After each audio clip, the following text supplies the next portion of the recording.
right, so we're talking about the chemical basis of life. So we want to take a moment to sort of appreciate the connection between chemistry and life, right? Our existence is basically a collection of chemical reactions all day.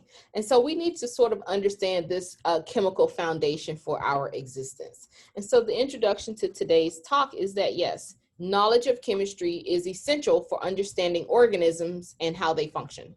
Okay. And so what we've noticed is that chemical similarities among all organisms provide evidence for the evolution of all organisms from a common ancestor. All right. So that was one of the points that we made on last week when we talked about evolution and adaptation, that there's evidence that suggests that we all have derived from a common ancestor. Right. And so we talked about, genetic analyses and so forth. And one of the things that we've seen is that there are chemical similarities that are conserved across all types of organisms, which sort of supports this idea that we have all evolved from a common ancestor. All right. And so today we do have a couple of things that we want to look at today. Oops. Some big ideas that we want to get from today's talk, right? We want to look at these atoms, elements, and compounds, right? Living organisms are made up of atoms of certain elements, right? And these atoms of elements interact together to form compounds. So we're going to look at some of those compounds today and their essentiality to our existence. All right, we're going to look at the how these atoms interact together by way of chemical bonding, right? So the structure of the atoms determines, how it interacts with other atoms and what types of bonds can form. All right, and then we're going to look at this very essential molecule that we call water. Okay, we're going to look at some of the unique properties of water, right, and how we rely on it for a number of factors in our lives. This component, this structure of water is essential for life. It's a universal solvent, and most of our bodies are made up of water. And so we're going to go into a little bit more detail about water and all of its unique properties, right? So at the end of today, you should certainly understand the connection between, living things, right, and its chemical makeup, right? So we're going to take a look at these atoms and elements and compounds and chemical bonds that are essential for life, all right? So today you should be able to do a couple things. Identify the name and function of the principal chemical elements in living things. So at the end of today, you should be able to tell me which chemical elements make up the majority of the mass of living things. You should be able to distinguish between atoms and elements. And then you should be able to distinguish between the atomic number and atomic mass if we get down to that today. Okay, so we'll start talking about matter, right? All things. What is matter? Somebody define matter for me. Can you go back a slide, please? Oh, sure. While she's finishing that, somebody think about it for me. What is matter? What is matter?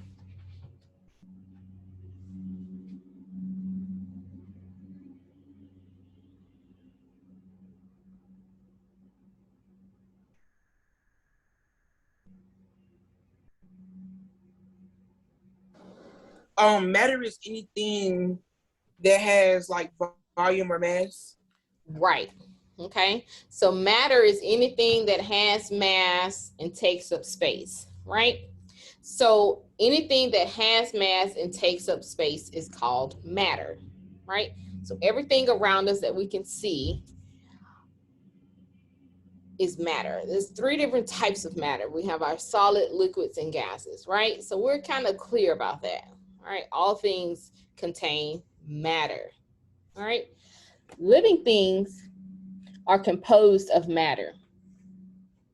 This matter that we speak of, solid, liquids, and gases, all things around us, are actually made up of chemical elements. About 25 of the elements that you've seen the periodic table before. There are a plethora of chemical elements that exist, but of those 100 and something elements, only about 25 of those are essential for human life. Okay, jot this down. But of those 25 that are essential for human lives in various capacities, four of these chemical elements make up about 96% of the weight of most living things, of our mass. 4.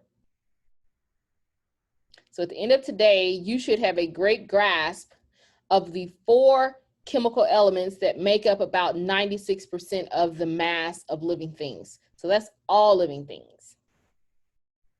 Okay, so we're going to take a look here today at how we utilize chemical elements, okay, and the atoms that make up elements for sustaining life. And I mentioned before that atoms of different elements can interact together to form compounds. So we're going to define the compound as a substance consisting of 2 or more different elements interacting together in a fixed ratio. Okay, so this definition is important, right? Because when compounds are formed, these atoms of elements interact together in a very predetermined manner. Okay, this fixed ratio matters. Okay, so we're looking at elements, atoms of elements, and how they form compounds. And it is these compounds that are essential for us existing as living organisms. So all types of matter, everything around us, right? Rocks outside, the air that we breathe, us as living Can you go back to the last slide? No, Yes. I cannot let you copy every word from every slide, dear. And this lecture is being recorded so that you can review it again later. We've got to keep moving. Sorry. So all things around us are made up of matter. And all of this matter is composed of chemical elements. That's the point of today's lecture, okay? We're going to look at how these chemical elements make up the things around us and what we need to survive. So chemical elements, down here on the right, I just have a quick snippet of the periodic table. You guys have all seen the periodic table before, right? The periodic table is an arrangement of chemical elements based on some properties and behaviors, right? And by definition, a chemical element is the simplest form of a substance that cannot be broken down any further, okay? Each element on the periodic table is represented by a chemical symbol, right? This abbreviation is usually 1 or 2 letters. All right, as you interact more and more with the periodic table, you will become more and more familiar with the chemical symbols and the elements that they represent. Often the letters represent the first or second letter of how we spell the name of the element, but there are a few anomalies where the abbreviation does not indicate the actual spelling or the name of the element. So their elements, right, so this little snippet shows you what the periodic table looks like and how it displays the chemical elements that have been identified. Let's see, questions in the chat. Yes, I'll try to slow down, but I gotta keep moving. All right, so there are over 100 and so chemical elements on the periodic table. Not all of them are naturally derived. I think about 92 of the chemical elements that are on the periodic table are naturally found in nature. We want to take a look at those that are absolutely essential for life. All right, so we have some that are essential in really small amounts, but we have 4 that are very critical, okay? And they make up about 96% of the mass of living things. And so let's identify those 4, okay? All right, so we have about 118 chemical elements on the periodic table. All right, and we can see again here a little snapshot of what the periodic table looks like. And these chemical elements are arranged in various rows and columns based on their reactivities and various properties that they display. All right, 92 of these appear in nature. okay? But only about 4 of all of the total chemical elements make up 96% of the mass of living organisms, and those are the ones that we want to spend some time looking at today, okay? Jot this down really quickly. The most abundant elements in living things are going to be carbon, hydrogen, oxygen, and nitrogen, okay? The acronym CHON. The most abundant elements found in living things are carbon, hydrogen, oxygen, and nitrogen.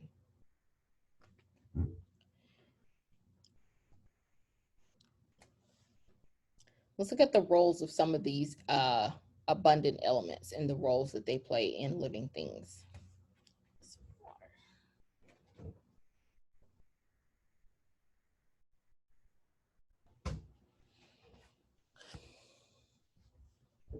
So elements in abundance in living things, carbon. We know that carbon forms the backbone of all organic molecules, right? We require a number of different organic molecules to sustain life. So we're talking about our glucose and lipids and so forth, all right?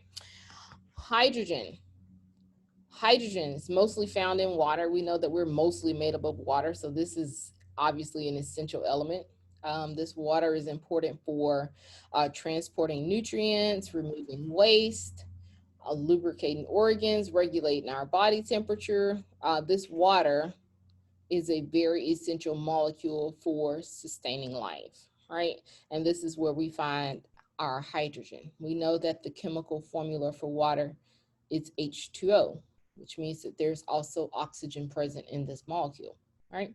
Oxygen, which is the most abundant element in living things, is required for humans in cellular respiration and some other aspects, all right? We talked about cellular respiration last week as the means for obtaining energy, right? We know that energy is required for life. So you can see how these ideas tie together, right? So carbon in our organic molecules that we need for sustenance, energy, water. So we've got our hydrogen and oxygen here. Nitrogen in the atmosphere. We require this nitrogen for our protein production, for these nucleic acids. When we, let's see, this is chapter 2. So chapter 3, we'll talk a little bit more about the macromolecules, the biological molecules that are required in living things. And we're going to look at these nucleic acids and proteins, right? Nucleic acids are the DNA and RNA that we have, right? Our DNA, we know now, is the genetic material that's responsible for encoding our genes, which give our bodies the various functions that it has, right? So this concept of chemical elements is the building blocks for the larger, more complex molecules that are required for life, right? So carbon, hydrogen, oxygen, and nitrogen are all the 4 elements that are in the most abundance in living things. And these 4 elements collectively make up about 96% of our mass. I made the point earlier that there are some elements that we require in very small amounts, very minute amounts in living things, in plants and animals. Okay, we refer to these elements as trace elements. Write that down. A trace element is one that we require in really small amounts, albeit we still need it. Okay, so iodine, manganese, for example, copper, these are all essential elements that we need in our bodies as trace elements.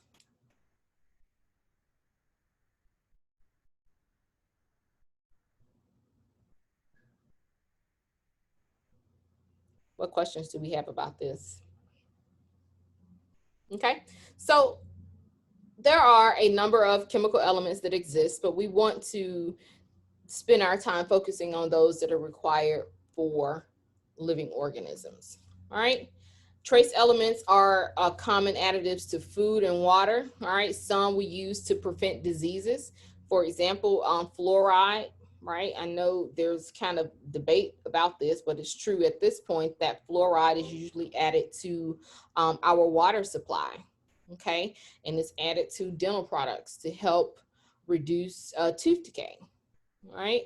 And so we do exploit the various properties of these elements for our benefit where we can.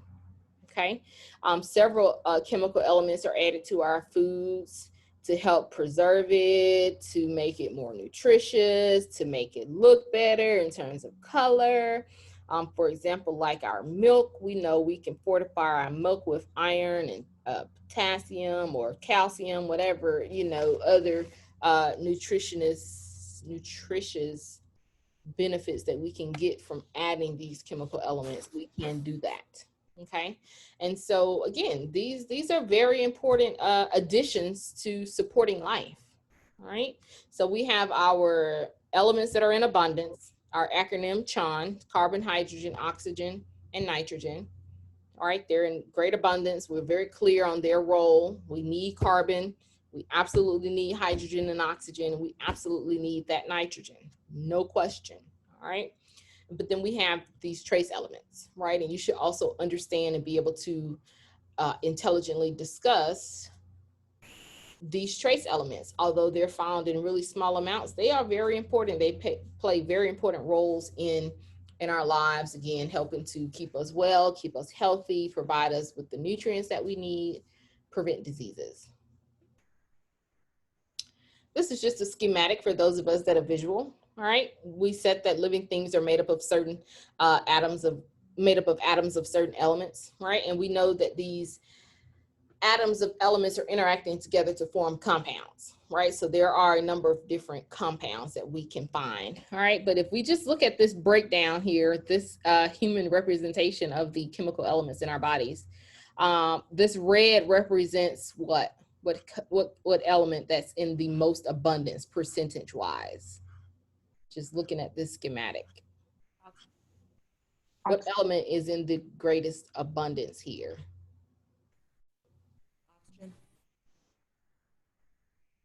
Oxygen. Oxygen, thank you. Make sure you make a note of that, okay? Oxygen is in the most abundance in the human body, okay? After oxygen, what's this gray area representing? This is just for scale. Carbon. Carbon, all right? What about the light gray? Hydrogen. Hydrogen, and this blue represents the amount of Nitrogen. Right? And then these other colors represent some of the other elements that are found in lower abundance, okay? But I do want you to be familiar with our CHON, okay? And oxygen is the most abundant. All right, so let's look at some connections between these atoms, elements, and compounds, okay? Atom, by definition, we're gonna say the atom is the smallest portion of an element that retains its chemical properties. All right, so write this down. I do want you to be able to distinguish the relationship between an atom, an element, and a compound. Okay, so an atom is a part of an element. It's a part of the elemental makeup. These elements are made up of atoms. Okay, so atoms are the smallest portion of an element that retains the chemical property of that element, okay? So if we break this element down into its smallest pieces, this atom is gonna be the smallest portion of that element that still retains the chemical properties of this element. Now, each of the elements on the periodic table have specific properties and characteristics that it exhibits, right? And an atom would be the smallest portion of that element to still maintain those properties. And so then subatomic, we have atoms are made up of small pieces of matter that we call subatomic particles, okay? You've heard about subatomic particles before, okay? Subatomic particles make up atoms, atoms make up elements, okay? You should understand this relationship. There are three types of subatomic particles that make up atoms, right? We have our protons, neutrons, and electrons. You've probably learned about this before, so this is a quick review. If we look at our little diagram down here on the right-hand side, we have a representative structure of an atom, just a simple schematic of the atom, right? This circle represents our atom. right? And within the atom, we have what we call subatomic particles, right? This circle right here represents the nucleus of the atom. Inside the nucleus of the atom are what subatomic particles do you see? Protons and neutrons. Protons and neutrons, okay? And then out here on the outer shell of the atom, what molecules do we see? Electrons. Electrons, all right? So if you were asked to illustrate a simple structure of an atom, I would want you to, start with some type of a, circular structure as our atom, and then I would want you to diagram the subatomic particles in their correct locations. Okay, so we have protons and neutrons inside the nucleus of the atom, and then we have our electrons that are on the outer shells. All right. So again, these subatomic particles are going to have a charge. Okay, and it is the charges on these subatomic particles that can dictate how the atoms behave. Okay, the proton is a positively charged molecule. Neutrons are neutral or uncharged, and the electron is negatively charged. Okay, and it is in fact these electrons that are found in these outer energy shells that are going to interact with atoms of other elements, okay, and our bond formation. Chemical bonding is going to be due to the interactions between these electrons, okay. And so again, this is a simple schematic of the structure of an atom. We've got our protons and neutrons inside of the nucleus. We have our electrons in these outer energy shells. And again, I know this is not chemistry class, but we definitely want to make sure that we have this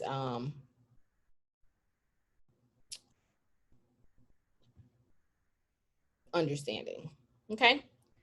So again, another another schematic representing the structure of an atom, where we have our positively charged protons in the nucleus, neutrons here uncharged, negatively charged electrons in these outer energy shells. Okay, the numbers of electrons that are present in an atom can vary depending on which element is being represented.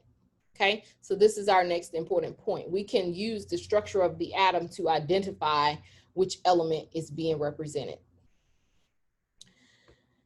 The information in the form of the atomic number and the atomic mass tells us about this chemical makeup of the element. Okay, every atom of an element has a fixed number of protons. Write this down in the nucleus. Every atom of an element, right? So we know that atoms make up elements. Every atom has a fixed number of protons in the nucleus. Okay, this number is known as the atomic number. The atomic number, therefore, is used to determine the identity or to define an element. In other words, every element has a unique atomic number that represents the number of protons in the nucleus, right? This schematic right here is a snapshot of what a simple elemental arrangement on the periodic table looks like. In the middle, we have the chemical symbol, which is also known as the abbreviation for the element's name. In this case, we have a C, and I know that this C is telling me that this is carbon, okay? The number above the chemical symbol in most cases are going to be the atomic number. And again, the atomic number tells me some very important information about this atom. The atomic number tells me the number of protons that are in the nucleus. Every single element on the periodic table will have a different atomic number. So if I know the atomic number, I can easily identify the name of this atom or element. Okay, so in your notes, you're clear that The number of protons in the nucleus corresponds with the atomic number. And this number allows us to determine the identity of this atom.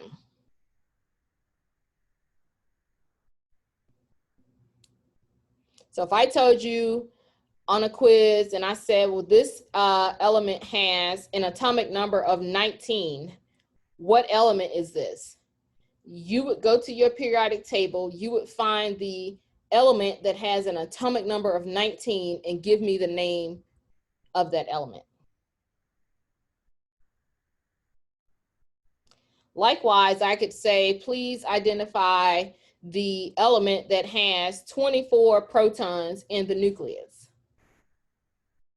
This is a piece of information.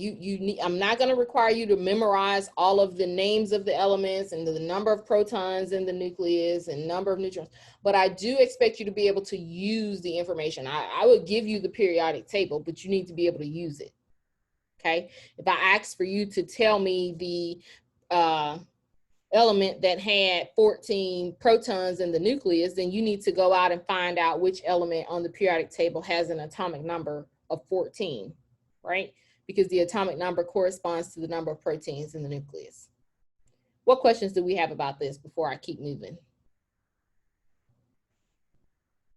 And this does matter. Again, I know this isn't chemistry, but again, this is alluding to how we overall understand the role of various elements in our lives, right? These numbers, these atoms of elements interact with other atoms of other elements and form compounds.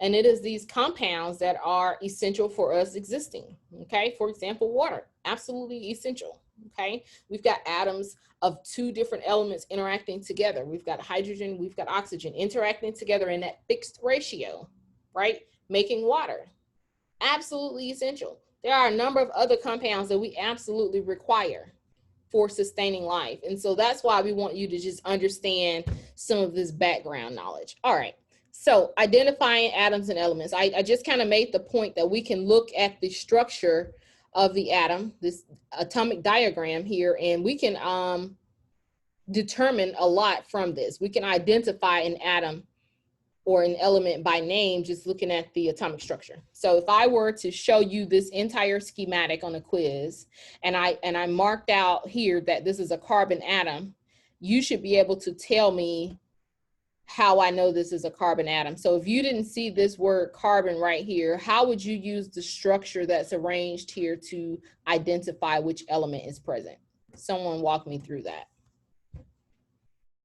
If I blanked out carbon, how would you identify this element for me? Go ahead, Kadena. Would you? I'm sorry, you went out. So you told us that the atomic number gives the identity of the element. So since the number of protons is basically like the atomic number, right? We basically have to find the number of protons that's in the diagram. Right. And once we find out the number of protons, then we'll know the atomic number. All right. So you're using your periodic table, right? You have a periodic table in front of you. You have this schematic in front of you. If you wanted to identify this element, you would in fact count the number of protons. Thank you. All right. So let's stop right here. Compare and contrast chemical elements and chemical atoms. I'm sorry, chemical elements and atoms in your notebook right now. Write it out. How would you compare and contrast these two terms? Let's do this right now in your notebook.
Okay, take about another minute and compose your answer.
All right.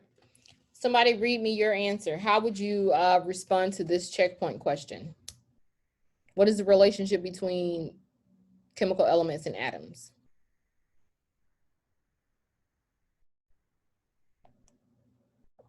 Somebody read me your answer.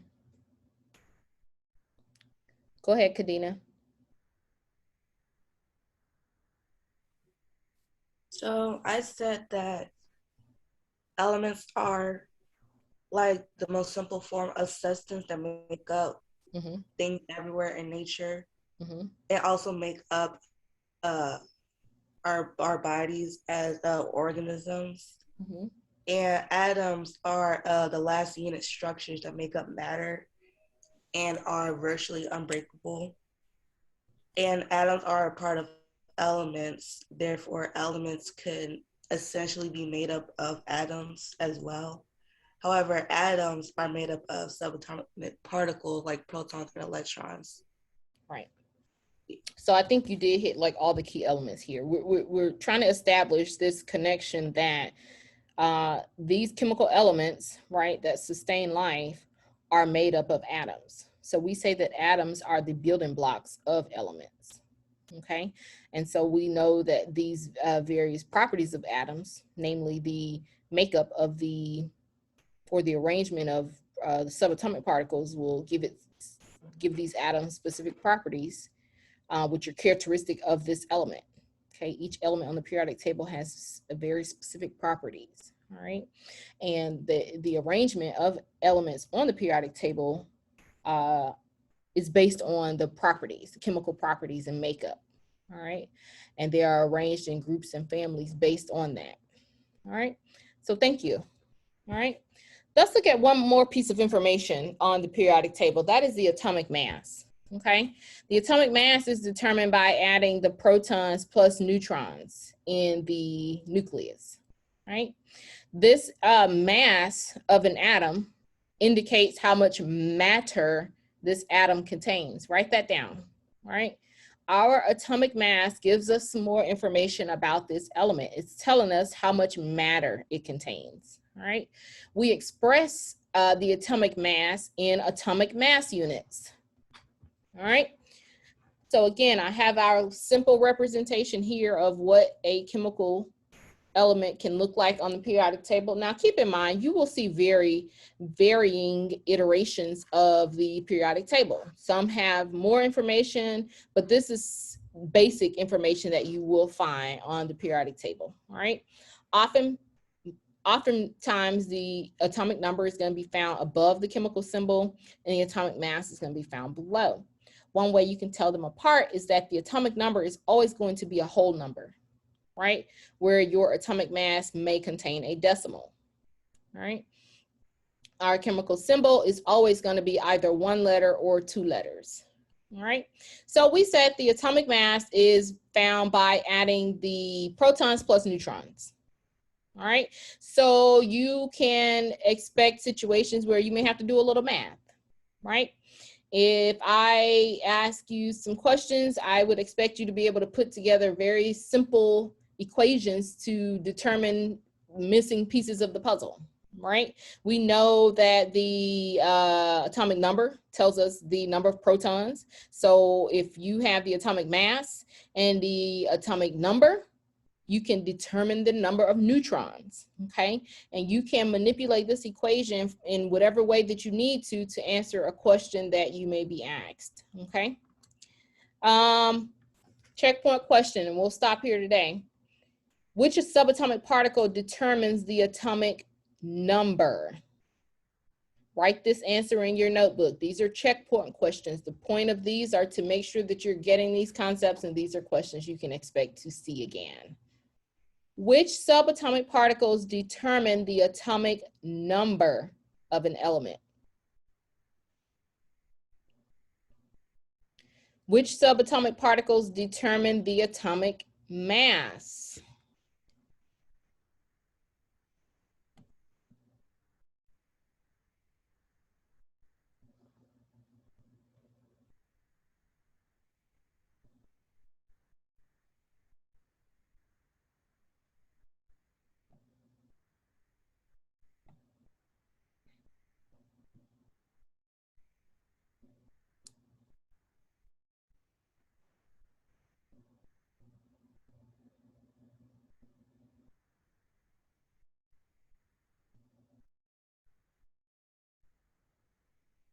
All right.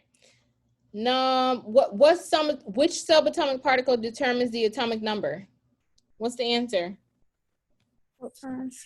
Protons. Which subatomic particles determine the atomic mass? Protons. Protons plus neutrons. Protons and neutrons. All right, so this is some very basic information. All right, you guys, you did great today. What questions do you all have about this information?